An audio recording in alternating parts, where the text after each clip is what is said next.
Welcome back. It's your boy Dee Brown, aka Bruce Deroy, and we're going to talk about the cons or disadvantages to being a Lyft driver. But I love all women, cause when I'm in your city, I'ma take one home just to baby me. Then I'ma make the paparazzi make place for me. Just to have the whole world so amazed at me. The first thing I'd like to talk about is gas. If you're using your personal vehicle, then you already expect to pay for gas and you're already making a profit driving for Lyft. So this is probably not a concern when it comes to you. But if you're renting through Lyft Express Drive, it may be a bigger concern for you. As we discussed before, if you're renting through Express Drive, you're already spending rides and a few days trying to cover the rental fee for the week. So naturally, you'll be spending gas money throughout that moment before you're actually able to profit. As we discussed before, you have a weekly rental fee that you need to cover if you're using an express drive rental. So if you're spending money on gas, maybe $20, $40, or $50, maybe even more, that just adds on to the fact that you're still trying to cover the vehicle, yet spending money on gas as well. The next thing we like to talk about is maintenance. If you're using your personal car, this may become a little bit more of a concern for you. Because you're using your personal car, you do make more money. However, there is wear and tear. You may have to replace some tires, some ball joints, maybe some things that you've never heard of. So maintenance can become a disadvantage. However, if you're renting through Express Drive, it's really not a second thought or a disadvantage for you as much. You're really just losing time when you use the mobile service or go to the Lyft service itself to get your car maintenance. Another thing to talk about are tips. A lot of people just don't tip. However, do your best to try not to work for tips. If you're expecting tips, you're going to be let down a little bit more. Another thing that probably hits me a little bit more personal is the destination filter. The reason I labeled this a con is because of personal experience. I'll give you an example. One time I picked somebody up at the airport. I dropped them off and it was 40 minutes away from my house. It was good money. So at that moment, I was doing a bonus streak. So I just wanted to go home. I used my destination filter and set it to go home. As I was going home, Lyft seemed to give me 10 to 20 rides just to get back. On my way home, I'll get a ride and have to drop somebody off at a location, let's say a gas station. Once I drop them off, the next person I pick up just might need to go back to that same gas station. So it feels a little redundant. It feels like you went in a circle, and it feels like you're not heading back to the destination that you set. Another thing we like to talk about is the percentage that you get paid. You really don't know how much you're going to get paid. However, you can judge it a little bit based on how long it took for you to take them from point A to point B. If it's a 20-minute ride, you may just get paid $5. Just try to take a fourth of it or a third of it, and that'll be somewhere around the range that you'll get paid. Lyft does take up to 60, maybe even 70% of the total of the ride that the person spent. So try not to hang your head too much on how much you're going to get paid. That's why we like to do bonus streaks, ride streaks, and more. One of the biggest cons that I'd like to talk to you about today are impossible ride challenges. I called it impossible ride challenges because sometimes it would just be too much.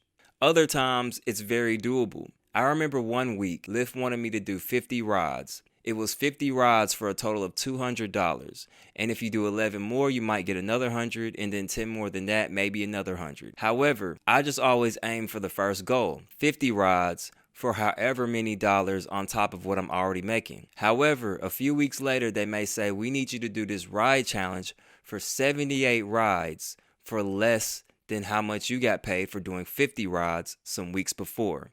So yes, sometimes they will ask you to do more rides for less money, and you'll notice that on some ride challenges. So you have to make the decision to see if you actually feel like doing the ride challenges and how you're going to tackle that throughout the week. If you ask me personally, I do think it's wrong to give somebody a certain amount of rides for a certain bonus and then ask them to do more rides for less money than that in the future.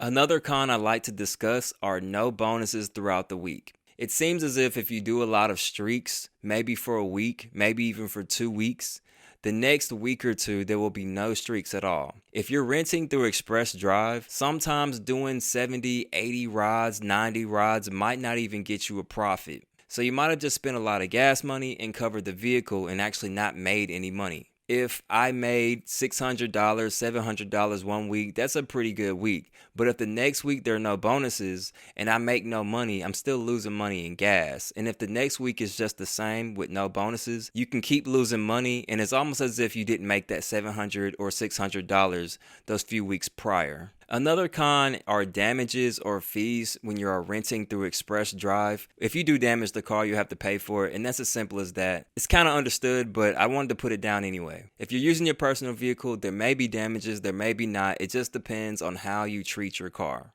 One of the biggest complaints that I do see other Lyft drivers say, including myself, is when people cancel rides when you're on the way to pick them up. You don't get paid for driving to the person before you pick them up. So if you accept a ride and they're 10 minutes, maybe even 15 minutes away from you, or longer, and you're almost there and they cancel the ride, for the most part, you're not going to get paid. Another thing I like to talk about is weather. Me personally, I do not drive in bad weather. So if you're using your personal vehicle, you can just choose not to drive. But if you're using a rental and you still have to cover the car throughout the week, and let's say it's raining for 4, 5, maybe even 6 days throughout the week, I don't like to drive in that. Personally, I just don't want to get in a wreck because this is Atlanta, that's where I'm at, and I just don't feel like it's worth it. However, weather is a big deal and you just have to expect it. So please look at the weather before you get on the road, because you just may have to come out of pocket if you choose not to drive in bad weather. But if you do choose to drive in bad weather, just know that you need to be careful. If you're using your personal vehicle, you can just choose not to drive. If you're using a rental and you have to pay a weekly fee still, you may have to think about it a little bit more. Another thing I like to talk about is the Lyft Map. I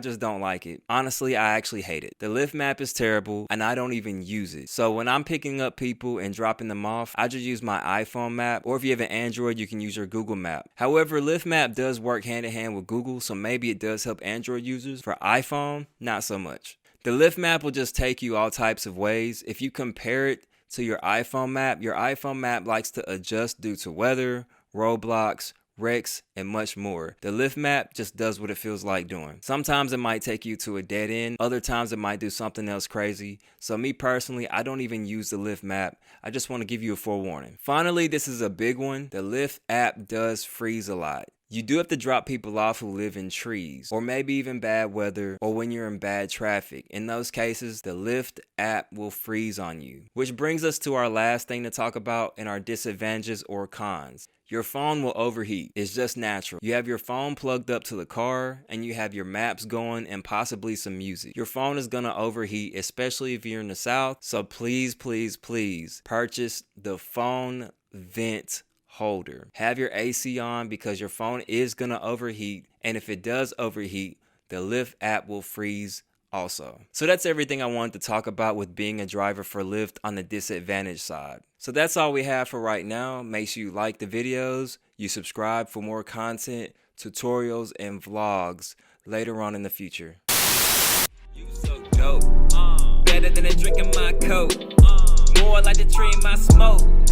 If you wanna rock this boat, then we can ride out. You so dope, I'ma get you into your zone, then we can be alone. Go ahead and kill your phone so we can ride out. You so dope, what? You so dope, you so dope, you so dope, you so dope, you so dope, you so